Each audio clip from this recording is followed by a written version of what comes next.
नमस्कार दोस्तों।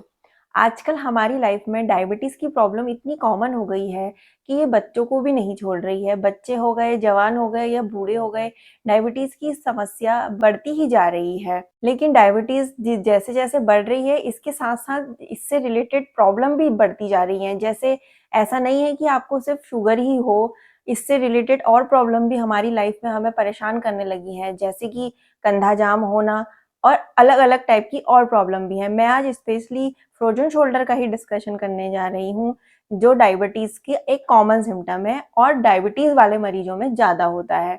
तो आज जानते हैं कि डायबिटीज़ का फ्रोज़न शोल्डर से क्या रिलेशन है।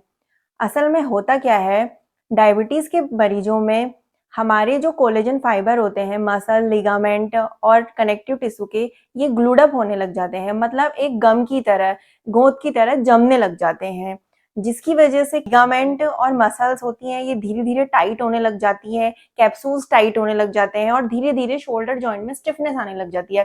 ये इसलिए होता है क्योंकि शुगर के पेशेंट में ग्लाइकोसिलेशन नाम की एक प्रोसीजर होती है, जिसमें कि जो हमारे शोल्डर जॉइंट में एक लुब्रिकेंट होता है, मतलब फ्लूइड होता है, उसमें शुगर के क्रिस्टल टाइप के जमने लग जाते हैं और वो उस तरीके से काम करते हैं जैसे अगर आप पानी में चीनी डालते हैं, वो एक चाशनी टाइप की बन जाती है। ऐसी हमारे शोल्डर जॉइंट में कुछ फॉर्मेशन होने लग जाती है।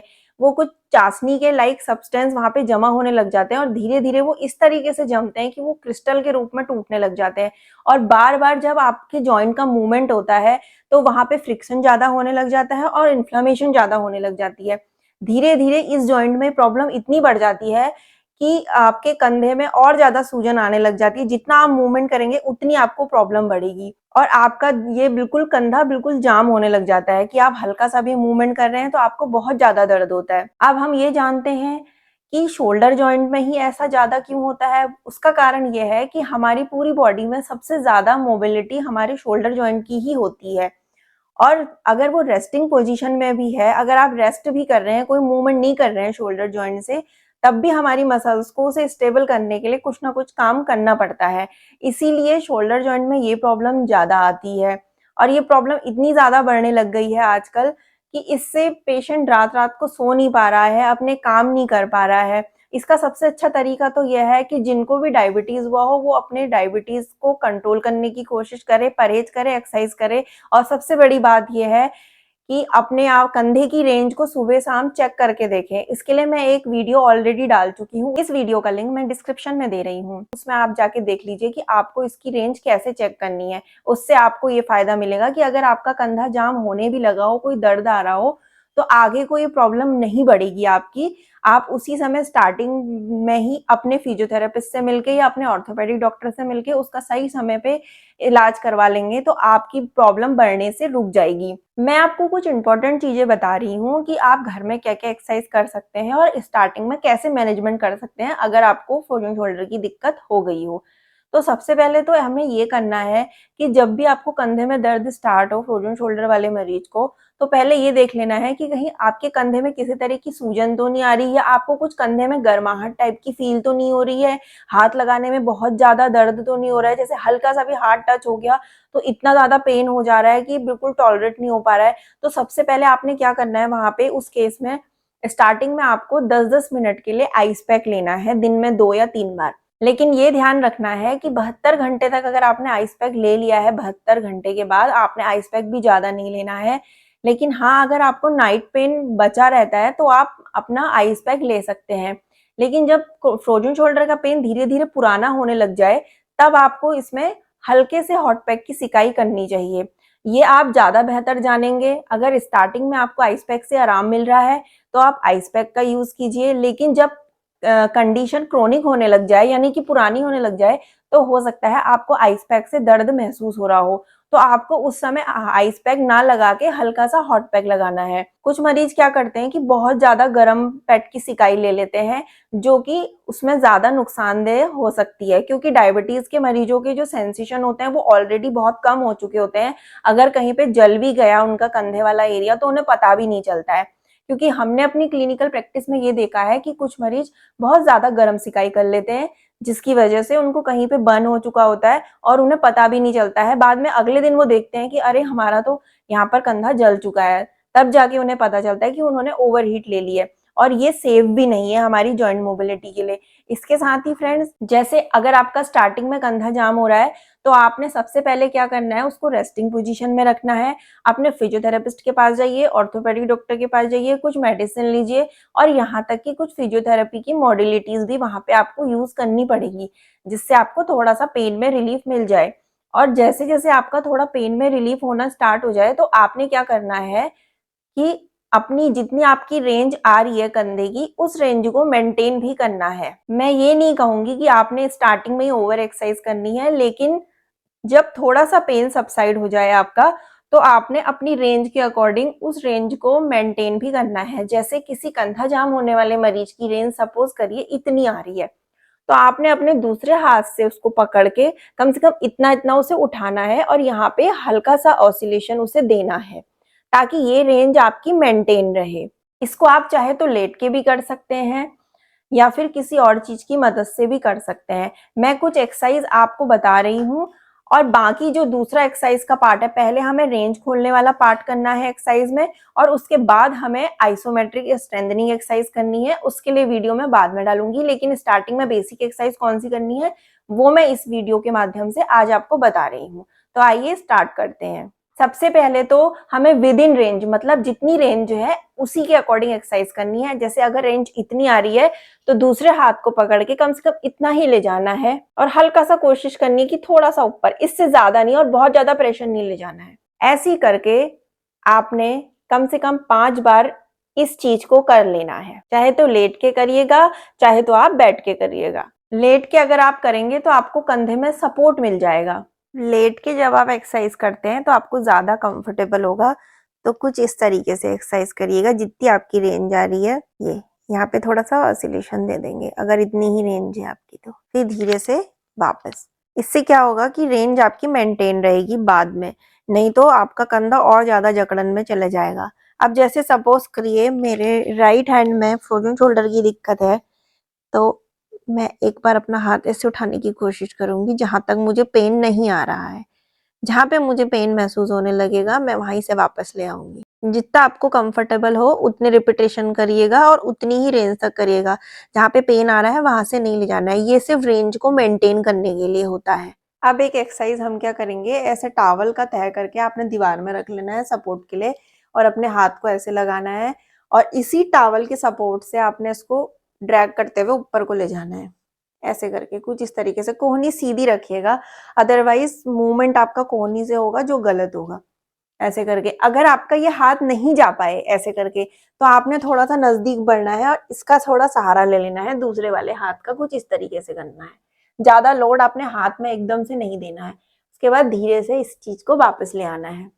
अब ये तो हो गया अबडक्शन के लिए। अब फ्लेक्शन के लिए मूवमेंट करना है हमने। ऐसे टॉवल को रख के यहाँ पे आपने दीवार की ओर को मुंह करना है और इसे ऐसे ऊपर ले जाना है इसके सहारे से। जहां पे नहीं जा पाए, आपके हाथ में ताकत ना लग रही हो, तो दूसरे हाथ से सहारा दे लेना है कुछ इस तरीके से एंड देन रिलैक्स। जब आप टॉवल से फ्लेक्शन और अबडक्शन वाली एक्सरसाइज कर पाए इजीली, तब आपको फिंगर लेडर वाली एक्सरसाइज में जाना है। जब ज्यादा पेन हो तो फिंगर लेडर एकदम से स्टार्ट नहीं करना है। तो उसमें कैसे करना है, कुछ इस तरीके से आपने हाथ लगाना है अपना दीवार में। ये एबडक्शन के लिए है। कोहनी आपकी बिल्कुल सीधी रहेगी और कंधा भी बिल्कुल सीधा रहेगा। अब ऐसे ले जाना है आपको ऊपर। जब ज्यादा दर्द होगा तब आप ये नहीं कर पाएंगे, इसलिए मैंने पहले टॉवल लगा के बताई थी। ऐसे करते करते आपने दीवार के पास भी जाना है और अपनी रेंज बढ़ानी है। अगर इससे ज्यादा आपकी रेंज नहीं बढ़ रही तो आपने हल्का सा यहाँ पे स्ट्रेस देना है कुछ इस तरीके से, और धीरे धीरे रेंज बढ़ने लगी है तो आप अपना दीवार में पूरी तरह सट सकते हैं। और धीरे से फिर हाथ को नीचे लाके रिलैक्स कर लेना है। फिर यहाँ पे आप फिर से पेंडुलम कर लेंगे तो आपको इजी रहेगा। उसके बाद आपने क्या करना है, फ्लेक्शन के लिए करना है। दीवार की ओर मुंह करना है, ऐसे हाथ रखना है और ऐसे जैसे दीवार में सीढ़ी चढ़ रही है कुछ इस तरीके से ले जाना है। ध्यान रखिए कोहनी सीधी होगी और आपने आगे आगे को बढ़ना है और इसके पास जाते रहना है। ये आप तभी कर पाएंगे जब आप वो पहले टॉवल के सपोर्ट से एक्सरसाइज कर लेंगे। अब हम करेंगे डंडे के सपोर्ट से एक एक्सरसाइज। डंडा तो घर में सबके मिल ही जाएगा कहीं ना कहीं, तो देखिए कैसे करनी है एक्सरसाइज। जो आपका नॉर्मल हाथ है उससे भी आपने डंडे को पकड़ लेना है और जो एबनॉर्मल है, जिसमें प्रॉब्लम है, उसको उससे भी डंडे को पकड़ लेना है और इस हाथ से डंडे को उठाना है। तो जिस हाथ में दिक्कत है वो इसके सहारे से ऑटोमेटिकली ऊपर को जाते रहेगा, जितना आप ले जा पाए, जब तक आपकी जकड़न महसूस ना हो, दर्द कम हो। और जैसे जैसे आपकी रेंज बढ़ेगी, जैसे जैसे जकड़न खुलेगी, वैसे वैसे आपको दर्द में भी कमी महसूस होगी और आपका कंधा भी इम्प्रूवमेंट में जाएगा। ये हो गया हमारा फ्लेक्शन के लिए मूवमेंट। अब हम क्या करेंगे, अबडक्शन के लिए मूवमेंट करेंगे। उसमें हमने क्या करना है, डंडे को कुछ इस तरीके से एक कोने में रख लेना है जिस हाथ में दिक्कत है, और हाथ को थोड़ा सीधा रखना है और इस डंडे के सहारे से आपने हाथ को ऊपर को ले जाना है जहां तक आप इसे ले जा पाए। अगर जैसे आपको इतने में ही दर्द हो गया है तो आप वापस ले आइए उसको। ध्यान रखिएगा, यहाँ पर आपको थोड़ा सा अपनी रेंज बढ़ाने की कोशिश करनी है, ना तो ओवर मूवमेंट करना है ना ओवर स्ट्रेच करना है। फ्लेक्शन और अबडक्शन के लिए आपका मूवमेंट हो गया। इंटरनल रोटेशन और एक्सटेंशन दोनों कम हो जाता है पेशेंट का। सबसे पहले एक्सटेंशन करने की कोशिश करते हैं, क्योंकि कुछ मरीज हाथ पीछे भी नहीं ले जा पा रहे होते हैं। जैसे मेरा लेफ्ट हैंड अफेक्टेड है, तो यहाँ से ऐसे पकड़ना है और ये एक्सटेंशन करने की कोशिश करनी है। डंडे से मैं राइट हैंड को पीछे ले जा रही हूँ तो लेफ्ट ऑलरेडी सपोर्ट से पीछे जाएगा। तो सबसे पहले एक्सटेंशन खोलने की कोशिश करनी है इस एक्सरसाइज में आपको, तभी आप इंटरनल रोटेशन कर पाएंगे कुछ इस तरीके से। और अगर आपको ज्यादा दर्द होने लगे तो आप हाथ ले जाके ऐसे पेंडुलम मूवमेंट कर लीजिएगा। पेंडुलम मूवमेंट का भी मैं एक लिंक ऑलरेडी आपको डिस्क्रिप्शन में दे दूंगी। इसे करने के बाद हमने ये वाला मूवमेंट करना है, डंडा ऊपर को ले जाना है, तो जो अफेक्टेड यानी कि लेफ्ट शोल्डर है वो ऑटोमेटिकली ऐसे काम करने लगेगा। ये डंडे को राइट हैंड से ऊपर को खींचना है, नीचे वाले से केवल पकड़ा है तो ये ऑटोमेटिकली आपको हेल्प कर देगा। इस एक्सरसाइज को आप टॉवल से भी कर सकते हैं अगर आपको डंडा यहाँ पे समझ में ना आए तो। उसके बाद आपने कुछ इस तरीके से भी एक्सरसाइज करनी है एंड देन रिलैक्स। फ्रेंड्स, डंडे से एक्सरसाइज कैसे करनी थी इंटरनल रोटेशन के लिए वो मैं आपको बता चुकी हूँ।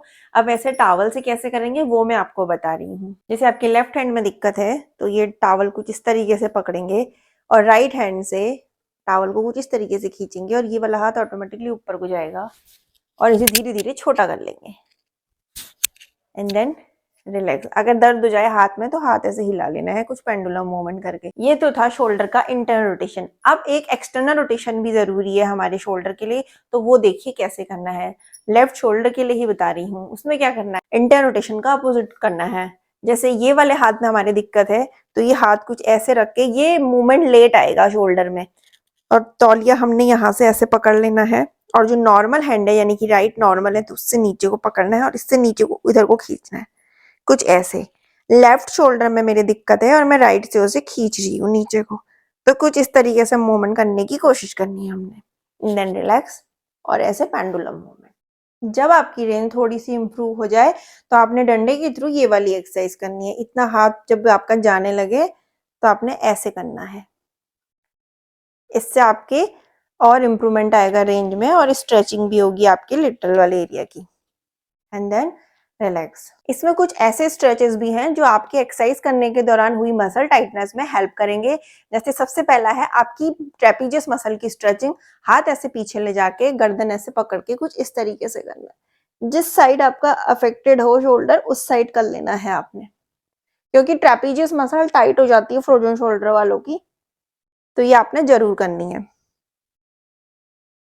ऐसे भी और ऐसे भी। उसके बाद इसमें क्या करना है, पोस्टीरियर कैप्सूल की भी स्ट्रेचिंग करनी है, क्योंकि कभी कभी हमें यहाँ पीछे भी पेन आता है, तो वो कुछ ऐसे कर लेने हैं। यहाँ पे कोहनी के पास हाथ रख के मुंह के पास से होते हुए ऐसा ले जाना है। ये आपको आराम देगा। कोशिश ये करनी है, शोल्डर मूवमेंट करने की भी कोशिश करनी है रोटेशन में। ये भी आपके लिए बहुत यूजफुल साबित होगा बाद में।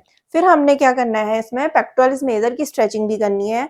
वो मैं बता दे रही हूँ, मैं एक आपको पहले वीडियो में भी बता चुकी हूँ। उसमें क्या करना है, कॉर्नर में ऐसे करके खड़े हो जाना है, या दरवाजे की चौखट में भी खड़े हो सकते हैं आप।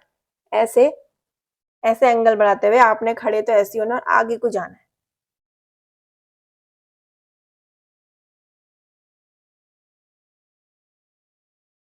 एक एक्सरसाइज और करनी है, दोनों हाथों को ऐसे मिलाते हुए अपने गर्दन के पीछे रखना है और ये दोनों कोहनियों को मिलाने की कोशिश करनी है। आप देखेंगे जिनका कंधा जाम होता है उनकी दोनों कोहनियां ऐसे दीवार में नहीं मिल पाती हैं, फिर ऐसे सामने लाने की कोशिश करनी है। फिर दीवार में मिलाने की कोशिश, जिनके शोल्डर में प्रॉब्लम होगी वो नहीं मिल पाएगा उनका, तो आपने कोशिश करनी है कि इसे यहाँ टच करने की कोशिश करें। और एक एक्सरसाइज करनी है शोल्डर श्रगिंग, ताकि आपकी ट्रेपेजियस की मसल बीच बीच में रिलैक्स हो, कुछ इस तरीके से।